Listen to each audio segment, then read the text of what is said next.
When paper is lacking, this is the replacement, something called a Quranic board. The interesting thing about these Quranic boards is that they're made completely out of wood and makeshift ink, and a lot of the ink can be wiped off. A second interesting thing of it is the shape, because some people have hypothesized that the shape of it is not just random and that it might represent a head of a man with the feet at the bottom. Writing on panels in general is something that is done all over Africa. So it's not something that is brand new. In fact, it's done all over the world, writing on a piece of tablet or whatever you want to call it. The only difference here is that the shapes are very unique. And a lot of the shapes, as I said, they mimic the individual or a human figurine. Now, I'm not saying they're related to this, but they do remind me of the ancient Egyptian tablets.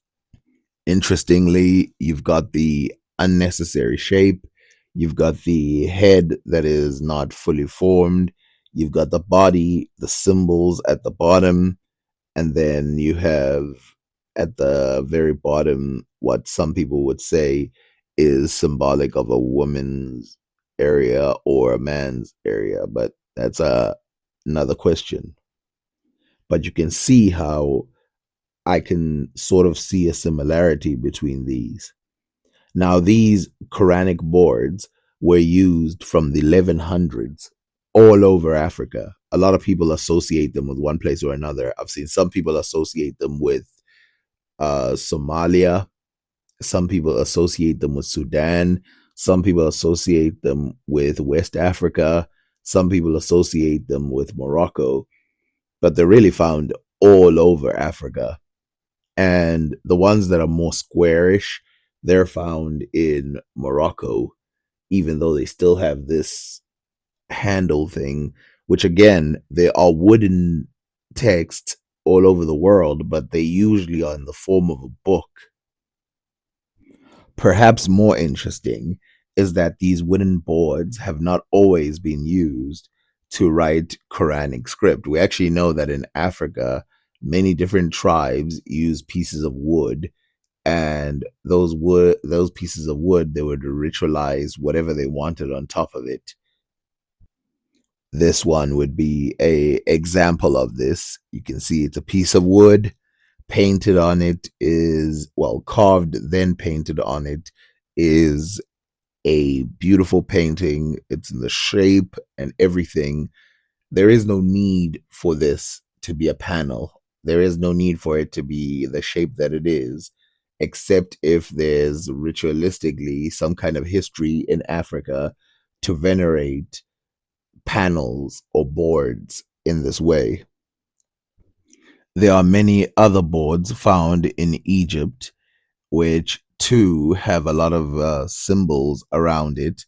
And interestingly, again, we could disconnect it automatically and say, actually, it's got nothing to do with it, or we could actually do the opposite and ask ourselves, why do so many of these Quranic texts hold visual images that remind us of things like ancient Egypt, symbols that you find all over Africa and all these places? And the answer, and even magical squares on some of them. And the answer, obviously, is because they come from a pre Islamic period. The handles, of course, might just be a coincidence. Obviously, people believe that it's because it's a head, a body, and then some of them they have feet. But it might be a coincidence where it's just used to hold the thing. But you can see that all of them don't have this. This specific one is from Somalia. And again, that's the interesting part, is that these boards went from the Swahili coast all the way to North Africa. Even though there was paper in those regions, it's like, why do they are they using these boards? Before I revealed the entire image, I had someone in my chat tell me that some of the symbols that I am showing look very similar to those found in Ethiopia.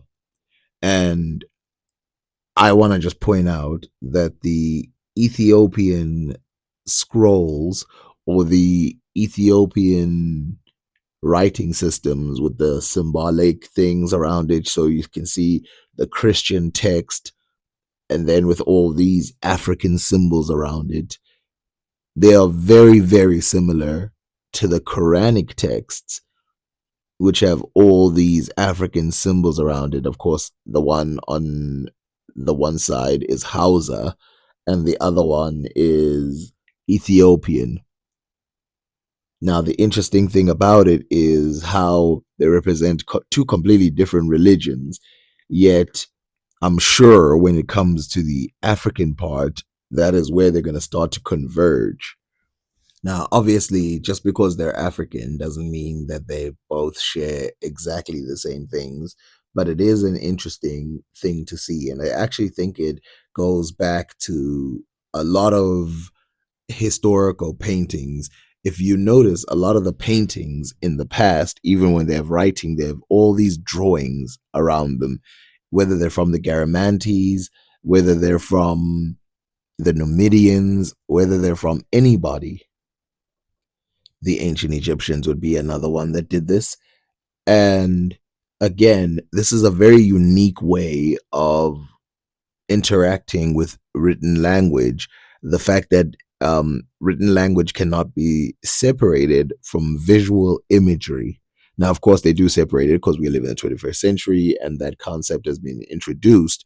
But it seems like, for the most part, that visual symbols themselves meant something very big for these people, to the point that they're willing to go against Islam, if you call it going against Islam, to inject some of their traditional ritualistic type of historical magic, if you would like, inside. Because some of these are not just mere pretty pictures, they in fact reflect actual magical or attempts to do magic. Now, of course, one of the questions that we have to ask ourselves is, if these things existed, then who was writing on some of these in a writing way, not symbolic, not any of that, in a writing type of way? And people that we know still write on wooden surfaces and still, or had a writing system that goes back to BC, are the Tuareg, which write in a alphabet, or whatever you want to call it, called Tifinagh or Tifinagh. Tifinagh is a way of writing that, as I mentioned, goes all the way back. And in fact, they don't know exactly where it started. And it brings up the question of how many times did writing develop in Africa? And, depending on who you believe, it's twice. So once in ancient Egypt and two with this type of writing. Now, what makes this type of writing seem like it came originally is because it predates the Numidians and it predates the others. But obviously, there is some thought that it might be related to ancient Egyptian. Written all over caves, and interestingly, in this sort of panelistic way going up. Now, there's several ways that they write. They write in circles, sometimes in caves. They write up and down sometimes. They can write from right to left sometimes. But again, you can see that right next to the writing, there's drawings and all of that. This is the same type of writing, but it is on a piece of wood carved in. Another thing that makes it very interesting is that, of course, it was not used by one type of people. It was used by people in the Nilo-Saharan regions. It was used by people in Chad. It was used by people in the Sahara. It was used by people in the Maghreb. It was just used all over the place. Now, we don't know, again, if all of these are 100% related and we're writing the exact same language, or if these were different languages written in a similar script. But whatever it is, it's pretty interesting. Influence in Africa goes both ways, and you can see here that there is a clear ritualistic mixing of things. You can see that there's Punic writing, which is influenced by Phoenician script. This is different than the writing that we were talking about. The script that we're talking about is called Libyo Berber. That's the one that inspired the one that would eventually be used by the Tuareg. But you can see here the mixing of drawings. This is from a tombstone, I think, and that is a goddess at the bottom, supposed to be. But if we go back to Libyo Berber, again, you see these symbols. Very interesting. The dots are the most interesting part because, again, it's very unfamiliar. Like it looks like scrambled writing. I mean, if somebody told me that they were just like scribbling on the wall, I would believe them. But actually, this is actually coherent to the people who can read it, which is a very small amount of people, which is one of the reasons why it's not the most translated thing. What's interesting again is because of the internet, some people who do understand it have already translated it. Now, although this is one of the earliest ways of writing in this language, it's not the earliest Berber written. That would be the one written in Egypt. And of course, it keeps going on and on and on. The interesting part is, of course, the Tuareg are not done. So they keep making new ones inside of natural structures, which is something that I think they should keep doing because it's going to keep giving us a modern context in cave writings. But of course, there's the ones that we go and figure out. And again, the question is, which came first, chicken or the egg? Did they invent it by themselves, or was it influenced later? Now, of course, there's always the middle ground. The middle ground being it's a form of writing that had developed to some stage, and then another form of writing came and influenced it to become more of a form of writing in the same way that you see um, in other places. I mean, if you go and check some of the Zulu uh, pre-writing systems, as soon as European writing starts to come in, they get interested in it and they start utilizing it within their tradition. So you can imagine that people like the Sumerians, Egyptians, and whoever, they have their writing systems, but with contact with other people, they start to mix concepts. Of course, it's not just this writing system that is interesting. Of course, one of the things that's interesting is if we take Herodotus, for example, when he writes about the Garamantes, he says that they ride on chariots and they chase troglodytes. And sometimes it's tempting to put two and two together, where you see a man riding a chariot, you see some men who look less sophisticated than him, and they're sort of look like they're in a stressful position. It's no surprise, of course, that these rock art that depict many of the types of people that you would see in that region have various similarities to some of the drawings that you later see. Now, this is from the Fezzan region. The Fezzan region is the area that has Niger and is typically associated with the Garamantes areas. What's also interesting is that it's where the Tuareg people are to be found. And so it has this whole mixture thing together that's just very interesting. But of course, nothing compares to this. You see the dashes, you see the crosses, you see the dots, the same type of writing done by the Garamanti. This is an actual 100% factual Garamanti piece of writing. And, who knows what is hidden behind the meaning of these things. And of course, the Tuareg are still some of the least investigated people. Of course, we know from the ancient books that the Garamantes were Ethiopians, but one of the things that we know about the Tuareg is that, again, they lived close to the Atlantic, close enough that they would have a name for the Atlantic. Obviously, the oldest word for the Atlantic Ocean is Atlantic from the Greeks and or whatever, the one that we have recorded. But there's also this thought that I have that is like maybe within these writings, there's going to be some writing in the African writing. And that's something else that I want to do. I want to see what did the people who live close to there, because it's easy for people who live far away from the Atlantic Ocean. They have all kinds of names like the Green Beyond or whatever. But the people who lived right next to it, what did they call it? Now, in the lands of the Sudan, in the Niger, and those areas, the writer from the 1800s who went and communicated with the Tuareg. You can see here the Tuareg, it would seem, this is the third sentence from the bottom, it would seem have no indigenous proper name for Sudan, properly Belad al Sudan or Negro land.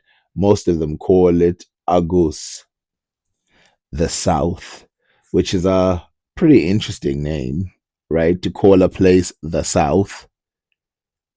Why would you call a place that you live in the South? Could it be that they know that they come from the north? Nevertheless, Tegru seems to be a ancient Libyan name for Negroland.